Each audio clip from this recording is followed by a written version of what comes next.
सवाल है अगर मिरर के बीच का एंगल 90 डिग्री ना रहे, 60 डिग्री रहे, 70 डिग्री रहे, तब टोटल कितनी इमेजेस बनेंगी। सिमेट्रिकल का मतलब हुआ कि ऑब्जेक्ट एकदम इनके बीचों बीच रखा होना चाहिए, मतलब ये वाला एंगल अल्फा तो ये वाला एंगल भी अल्फा। यहाँ मिरर 2 है तो इमेज 3 क्यों बन रहा है। जैसे इस मिरर ने इसका एक इमेज इधर बनाया है और इस मिरर ने इसका एक इमेज इधर बनाया। ये कोना वाला इमेज किसने बना दिया, क्योंकि जो भी रे इसमें से निकलेगा ना वो इससे टकराएगा, फिर इससे टकराएगा, फिर इससे टकराएगा, फिर इससे टकराएगा, फिर इससे टकराएगा, फिर इससे टकराएगा, इससे टकराएगा।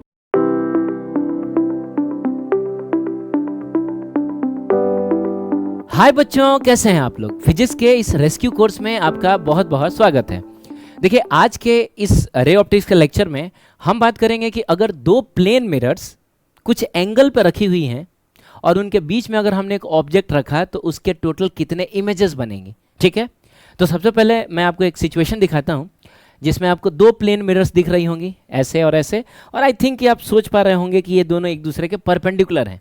ठीक है, तो पहले तो आप ये बता दो कि यार इसमें जो आपको 4 बॉटल्स दिखाई दे रही हैं, इसमें एक्चुअल कितनी बॉटल्स रखी हुई हैं। तो बच्चों, अनपढ़ आदमी बता देगा कि एक्चुअल बॉटल तो यही एक है, बाकी ये जो 3 है वो इमेजेस हैं। लेकिन एक मिनट यार, यहाँ मिरर 2 है तो इमेज 3 क्यों बन रहा है। जैसे इस मिरर ने इसका एक इमेज इधर बनाया है और इस मिरर ने इसका एक इमेज इधर बनाया। ये कोना वाला इमेज किसने बना दिया। मिरर तो सिर्फ 2 ही है। ठीक है, तो आइए देखते हैं, इस सस्पेंस से पर्दा उठाते हैं कि आखिर ये तीसरा इमेज क्यों बन रहा है और टोटल नंबर ऑफ इमेजेस कितनी होती हैं। ठीक है, हम इस सिचुएशन को थोड़ा रिक्रिएट करते हैं जिसमें अभी हमने देखा था कि 2 मिरर्स थीं और एक दूसरे के परपेंडिकुलर थीं। ठीक है, और एक ऑब्जेक्ट को हम यहाँ पे रखते हैं तो जाहिर सी बात है इसमें बहुत सारी रेज निकलेंगी। तो मान लेते हैं कि एक रे ऐसे निकल के और फिर रिफ्लेक्ट होके इधर आता है। ठीक है, मैंने नॉर्मल नहीं ड्रॉ किया है क्योंकि नॉर्मल ड्रॉ करने से ना फोटो थोड़ा कचड़ा हो जाता है। ठीक है, अदरवाइज आप इमेजिन कर लेना कि नॉर्मल ऐसा होगा और जिस एंगल पे ये आया था उसी एंगल पे ये वापस लौट जाएगा। ठीक है, तो बार बार मैं नॉर्मल नहीं ड्रॉ करूँगा, आप समझ लेना। ठीक है बच्चों, चलो एक और रे मैंने ड्रॉ किया और वो रिफ्लेक्ट करके कुछ इधर की तरफ आया। सही है, अब ये जो 2 रेज हैं वो इस मिरर के लिए रिफ्लेक्टेड रेज हैं, तो इनका जो इंटरसेक्शन पॉइंट होगा वो इस मिरर के लिए इमेज बनाएगा। यानी कि इस मिरर के लिए ये रहा ऑब्जेक्ट और ये है इमेज। लेकिन रुको बच्चों, ये जो 2 रेज हैं इसके लिए रिफ्लेक्टेड रेज थी, लेकिन इसके लिए तो इंसिडेंट रेज है और इंसिडेंट रेज का इंटरसेक्शन पॉइंट ऑब्जेक्ट बनाता है। यानी कि अगर तुम इस मिरर से पूछोगे ना तो ये बोलेगा कि ये तो मेरा ऑब्जेक्ट है। सही है, तो क्या होगा, फिर यहाँ भी रिफ्लेक्शन होगा। तो ये वाला रे जो है वो कुछ इधर जाएगा, ये वाला रे थोड़ा इधर जाएगा। और अगर आप इन 2 रिफ्लेक्टेड रेज को पीछे की तरफ बढ़ा के मिलाएंगे तो यहाँ पर एक इमेज बनेगा। और ये किसका इमेज है, तो इसका इमेज है, क्योंकि ये जो दोनों रेज हैं वो इसके लिए रिफ्लेक्टेड रेज हैं।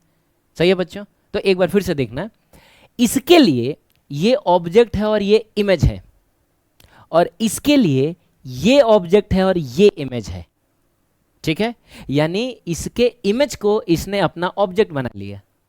और वैसे भी बच्चों आपको पता है कि अगर कोई प्लेन मिरर हो और यहाँ अगर कुछ रखा रहे तो जाहिर सी बात है ये इसका इमेज यहाँ पे बनाता है। याद है आपको, लास्ट लेक्चर में हमने देखा था, ये इसका इमेज यहाँ बनाएगा, यानी जितनी दूरी पे ये आपका ऑब्जेक्ट था उतनी ही दूरी पे इमेज बनाएगा।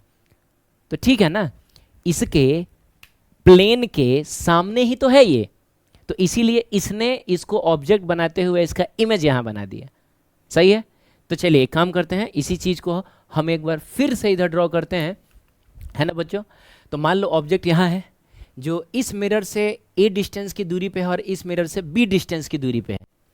तो ये जो मिरर है वो इसका इमेज यहाँ बनाएगा, A डिस्टेंस की ही दूरी पे बनाएगा, और चलिए हम इसको नाम दे देते हैं कुछ I1।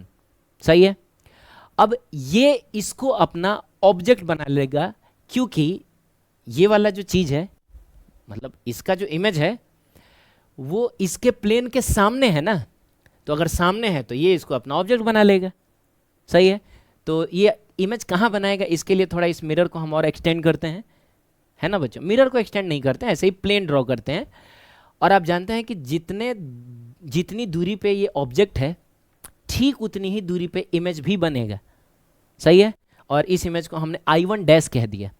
ठीक है, इसने इसका इमेज यहाँ बनाया और इसने इसका इमेज यहाँ बना दिया।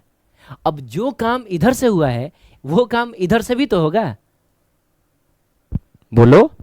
अरे इधर से भी तो होगा, इसका मतलब ये हुआ कि ये इसका एक इमेज यहाँ बनाएगा। अरे जैसे इसने इसका इमेज यहाँ बनाया था वैसे ये इसका इमेज यहाँ बनाएगा। कितनी दूरी पे बनाएगा? तो b डिस्टेंस पे बनाएगा। और चलिए हम इसको कुछ I2 कह देते हैं। अब सुनो, अब इसको ये अपना ऑब्जेक्ट बना लेगा क्योंकि इसके प्लेन के सामने ही तो है। तो अगर ये इसको अपना ऑब्जेक्ट बना लेगा तो ये इसका इमेज कहाँ बनाएगा? इधर पीछे बनाएगा। यानी ऑब्जेक्ट अगर ए डिस्टेंस की दूरी पे है, अरे बच्चों ये डिस्टेंस ए है, तो इमेज भी वो बनाएगा यहाँ पे। यहाँ पे बच्चों इमेज बनेगा ए डिस्टेंस की ही दूरी पे। इसको I2 डैश कह देते हैं। तो यार ये जो I1 डैश है और ये I2 डैश है, ये तो दोनों एक ही जगह पे बन गया। तो आपको ये दो इमेज नहीं दिखेगा, आपको बस एक ही इमेज दिखेगा। तो अगर देखा जाए तो कहने को तो 4 इमेजेस बनी है ना बच्चों? I1, I1 dash, I2 and I2 dash. लेकिन I1 dash and I2 dash एक ही जगह पे बना है, तो उन दोनों इमेजेस को हम एक ही इमेज काउंट करेंगे। और कोई हमसे पूछेगा तो हम बता देंगे कि टोटल 1, 2 और 3 इमेजेस बनी है। क्लियर है? तो वो जो अभी आपने थोड़ी देर पहले फिगर देखा था जिसमें एक बॉटल की 3 इमेजेस बनी थी, उसके पीछे का फिजिक्स ऐसा है। ठीक है, अब देखो यार, यहाँ जो दोनों मिरर्स हैं वो 90 डिग्री पे हैं और हमने किसी ऑब्जेक्ट को रखा तो 3 इमेजेस बनी। सवाल है अगर मिरर के बीच के एंगल 90 डिग्री ना रहे, 60 डिग्री रहे, 70 डिग्री रहे, तब टोटल कितनी इमेजेस बनेंगी? आइए समझते हैं। तो अगर मान लो बच्चों 2 मिरर्स हैं और उनके बीच का एंगल थीटा है और हमने यहाँ कहीं ऑब्जेक्ट रखा है, ठीक है, तो एक बात हमेशा याद रखना कि जो भी इमेजेस बनेंगी वो अगर हम इसको इस ऑब्जेक्ट से मिलाएं, है ना बच्चों, तो और एक सर्कल ड्रॉ करें, इस चीज को रेडियस मानते हुए एक सर्कल ड्रॉ करें, तो जो भी इमेजेस बनेंगी वो इस सर्कल पे ही बनेंगी। जैसे मान लो कि I1, I2, I3, I4, I5 and जरूरी नहीं है, ये तो मैंने ऐसे ही डायग्राम के हिसाब से I5 बनाया। हो सकता है 10 इमेज बने, हो सकता है 50 इमेज बने, लेकिन वो इसी सर्कल पे बनेंगे, याद रखना। समझ रहे हैं आप? तो टोटल नंबर ऑफ इमेजेस कितने होंगे उसके लिए हम कुछ फॉर्मूले याद रखेंगे। हम बहुत ज़्यादा रे डायग्राम के चक्कर में नहीं पड़ेंगे, इससे सिचुएशन बिना मतलब का लेंदी हो जाएगा। जितना रे डायग्राम्स हमको समझना था वो हमने समझ लिया है, ठीक है। तो फॉर्मूला क्या है? बहुत सिंपल है, आइए समझते हैं। अगर 2 मिरर्स के बीच का एंगल थीटा है तो सबसे पहले बच्चों नंबर ऑफ इमेज निकालने के लिए आपको 360 बाई थीटा करना होगा। जैसे अगर 60 डिग्री है तो 360 बाई 60 डिग्री करना होगा, ठीक है। अब देखो इसका जो कैलकुलेशन होगा ना वो 3 टाइप का आ सकता है, या तो इवन आ सकता है, नहीं तो ऑड आ सकता है, नहीं तो फ्रैक्शन में। यानी या तो 2, 4, 6, 8, 10, 20, 50 ऐसा आएगा इवन में, या तो 3, 5, 9, 11, 37 इस टाइप का आएगा, और नहीं तो फ्रैक्शन आएगा। फ्रैक्शन का मतलब हुआ कि 4.9, 3.2, 7.8 ऐसा करके आएगा। तो हम क्या करेंगे ध्यान से समझना। अगर 360 बाई थीटा इवन है तो बच्चों नंबर ऑफ इमेज होगा 360 बाई थीटा -1। मतलब इसका जो भी कैलकुलेशन आएगा उसमें से आप 1 माइनस कर लेंगे। तो आइए एक एग्जांपल से समझते हैं। मान लो बच्चों थीटा 90 डिग्री है, जो कि अभी थोड़ी देर पहले हमने देखा था। तो आप सबसे पहले करेंगे 360 डिवाइडेड बाई थीटा, इसका मतलब 360 डिवाइडेड बाई 90 डिग्री। आप जानते हैं कि इसका आंसर 4 आने वाला है, और 4 तो इवन है। तो मैंने क्या कहा कि 360 बाई थीटा अगर इवन आ जाए तो नंबर ऑफ इमेज निकालने के लिए हम 360 बाई थीटा में से 1 माइनस कर लेंगे। यानी हम 4 में से 1 माइनस कर लेंगे, मतलब हुआ 3 इमेजेस बनेंगी। अब देखो यार, तुम एक लॉजिक समझ रहे होगे कि 1 आखिर हम क्यों माइनस कर रहे हैं। एक्चुअल इमेज तो 4 ही बना है, लेकिन चूंकि 2 इमेजेस ओवरलैपिंग है इसीलिए हम उसको एक ही इमेज काउंट कर रहे हैं, और इसीलिए हम इसमें से 1 माइनस कर रहे हैं, ठीक है। तो याद रखना इवन रहेगा तो 1 माइनस करेंगे। लेकिन अगर मान लो 360 अपॉन थीटा का कैलकुलेशन ऑड आ रहा है तो बच्चों फिर तो हम 2 कंडीशन देखेंगे कि जो ऑब्जेक्ट रखा है वो सिमेट्रिकल रखा है या अनसिमेट्रिकल रखा है, ठीक है। सिमेट्रिकल का मतलब हुआ कि ऑब्जेक्ट एकदम इनके बीचों बीच रखा होना चाहिए। मतलब ये वाला एंगल अल्फा तो ये वाला एंगल भी अल्फा, या यूं कहे कि ऑब्जेक्ट जो होना चाहिए वो टोटल एंगल के बाइसेक्टर पे होना चाहिए। तो ये सिमेट्रिकल है। एसिमेट्रिकल या अनसिमेट्रिकल का मतलब हुआ कि जो ऑब्जेक्ट होगा वो ऑब्वियसली बीचों बीच नहीं होगा, या तो थोड़ा इसकी तरफ झुका होगा ना तो थोड़ा इसकी तरफ झुका होगा। इसमें बिल्कुल भी अल्फा और अल्फा नहीं होगा, अल्फा और बीटा होगा। तो अगर सिमेट्रिकल है, तो सिमेट्रिकल है ना बच्चों, तो यही वाला कॉन्सेप्ट वैलिड होगा, इवन वाला, ठीक है। यानी कि नंबर ऑफ इमेज के लिए हम 360 बाई थीटा में से 1 माइनस करेंगे। इसका मतलब हुआ इस केस में भी दो इमेजेस एक ही जगह बन जाएंगी। लेकिन अगर अनसिमेट्रिकल है तब number of image 360 by theta ही होगा, इसमें आपको कुछ भी घटाने की जरूरत नहीं है, यानी यहां पर कोई ओवरलैपिंग नहीं होगी, ठीक है। चलिए एग्जांपल से समझते हैं। मान लो बच्चों ये जो बीच का एंगल है वो 72 डिग्रीज है, सही है, और ऑब्जेक्ट बिल्कुल सिमेट्रिकली रखा हुआ है। तो सबसे पहले तो हम यार 360 बाई 72 करेंगे, जिसका आंसर 5 आता है, आप करके देख लेंगे। अब अगर ये सिमेट्रिकली रखा हुआ है तो नंबर ऑफ इमेज होगा 5 - 1 विच इज 4। लेकिन अगर इनके बीच का एंगल 72 डिग्री है और ऑब्जेक्ट अनसिमेट्रिकल रखा हुआ है, तो इस केस में ऑब्वियसली यार 360 बाई 90 फिर से 5 आएगा, लेकिन नंबर ऑफ इमेज अब की बार 5 ही होगा। तो एक बार फिर से बताऊं बच्चों, यहां भी एंगल 72 था, यहां भी एंगल 72 है, लेकिन यहां पर इमेज 4 बनेगा, यहां पर इमेज 5 बनेगा, क्योंकि यहां पर 2 इमेज ओवरलैप करेगा, यहां कोई इमेज ओवरलैप नहीं करेगा, सारा इमेज अलग अलग बनेगा, इसीलिए टोटल 5 इमेज बनेगा, ठीक है। चलिए, क्या हो अगर 360 बाई थीटा का जो कैलकुलेशन है वो फ्रैक्शन में आ जाए? तो बच्चों नंबर ऑफ इमेज के लिए बस इंटीग्रल पार्ट को देख लेना। मैं एग्जांपल से समझाता हूँ। जैसे मान लो theta is equal to 75 degree है, तो सबसे पहले आप करेंगे 360 बाई थीटा, यानी 360 बाई 75, और तुम कैलकुलेट करके देखना इसका आंसर 4.8 आता है। तो बच्चों इसको बोला जाता है डेसिमल पार्ट और इसको बोला जाता है integral part. Integral part answer होगा, इसका मतलब नंबर ऑफ इमेज जो होगा वो 4 होगा। आप समझ रहे हैं?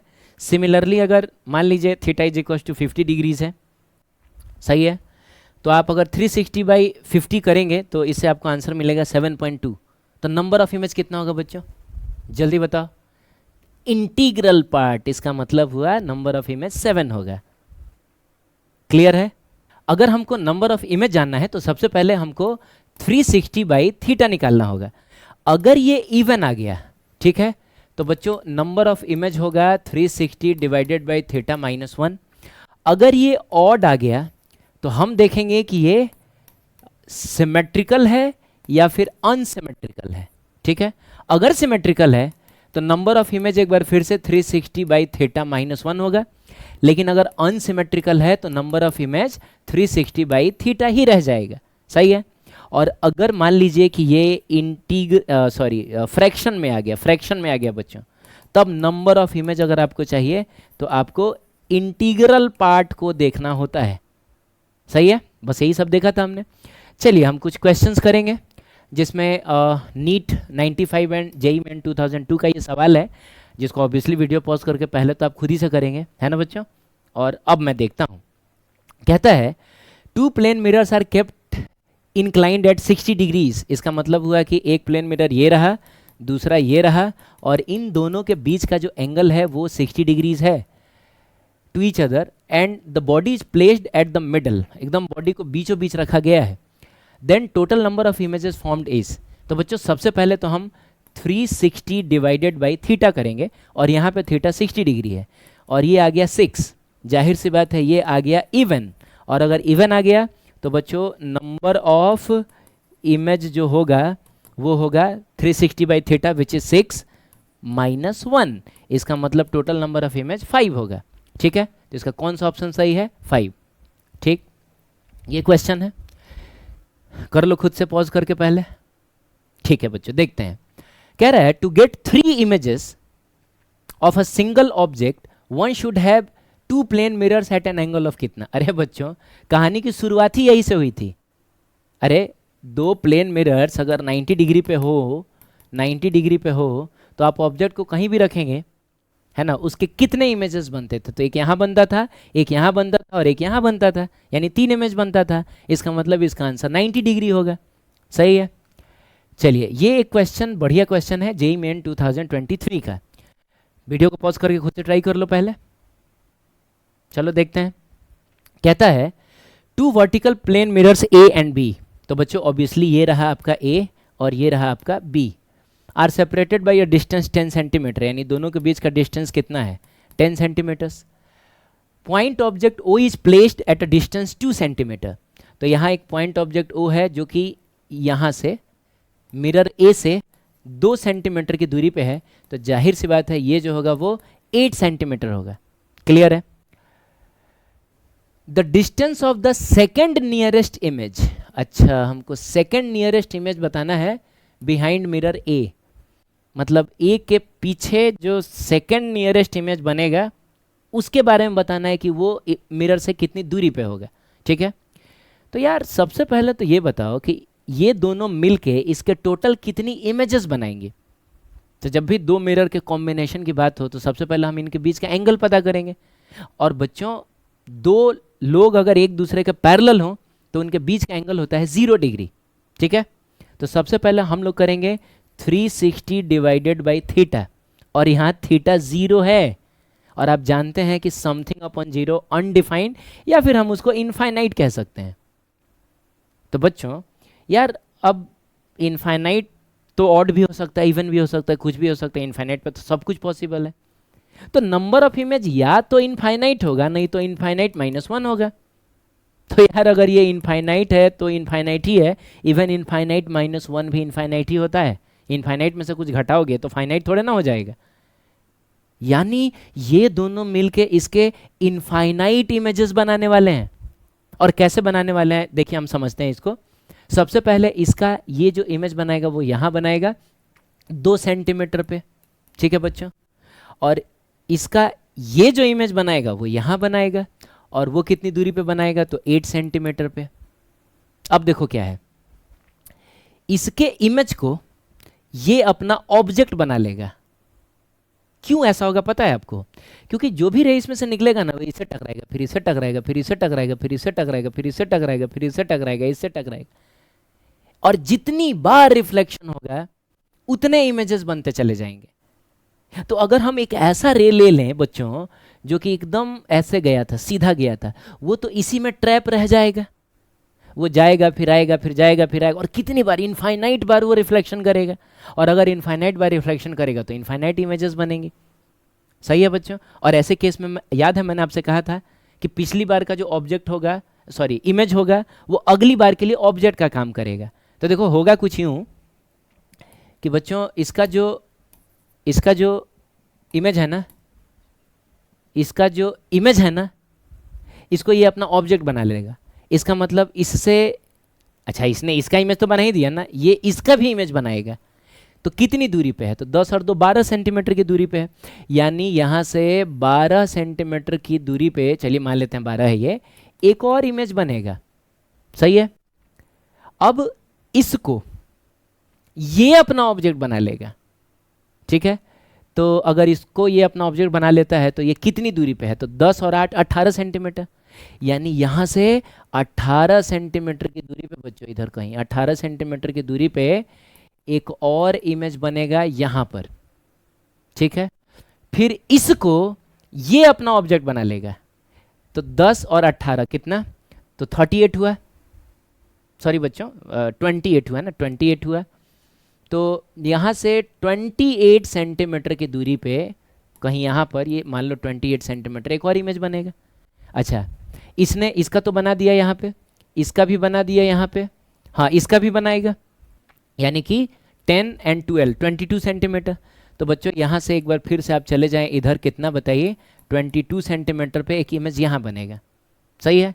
तो इस तरीके से इसके सारे इमेजेस का इसके सारे इमेजेस का वो इमेज बनाता रहेगा, फिर उसके सारे इमेजेस को ये अपना ऑब्जेक्ट बना के फिर इसका इमेज बनाता रहेगा, और इस तरीके से इमेजेस इनफाइनाइट तक चली जाएंगी।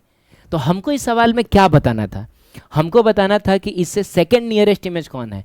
तो फर्स्ट नियरेस्ट 2 सेंटीमीटर पे है, सेकंड नियरेस्ट 18 सेंटीमीटर पे है, तो इसका मतलब इसका आंसर हो जाएगा 18 सेंटीमीटर। ठीक है, तो बच्चों मैं आशा करता हूँ कि आपको ये नंबर ऑफ इमेजेस वाला कॉन्सेप्ट क्लियर होगा। ठीक है, और इस पे आप देख सकते हैं कुछ कुछ सवाल तो पूछे ही गए हैं, बहुत ज़्यादा सवाल नहीं पूछे जाते हैं प्लेन मिरर से, लेकिन हमको ना हर तरीके से कॉन्सेप्चुअली स्ट्रांग रहना है कि क्या पता कि हमारे पेपर में ही कहीं आ जाए। तो चलिए ठीक है, फिर मिलते हैं हम अपने नेक्स्ट लेक्चर में, उसमें भी हम प्लेन मिरर से ही जुड़ी बातें करेंगे। तब तक के लिए बच्चों थैंक यू, एंड कमेंट बिल्कुल करना अगर आपको कोई डाउट हो, कुछ सजेशन हो या कुछ बताना हो। ठीक है बच्चों, मिलते हैं नेक्स्ट लेक्चर में। Bye bye.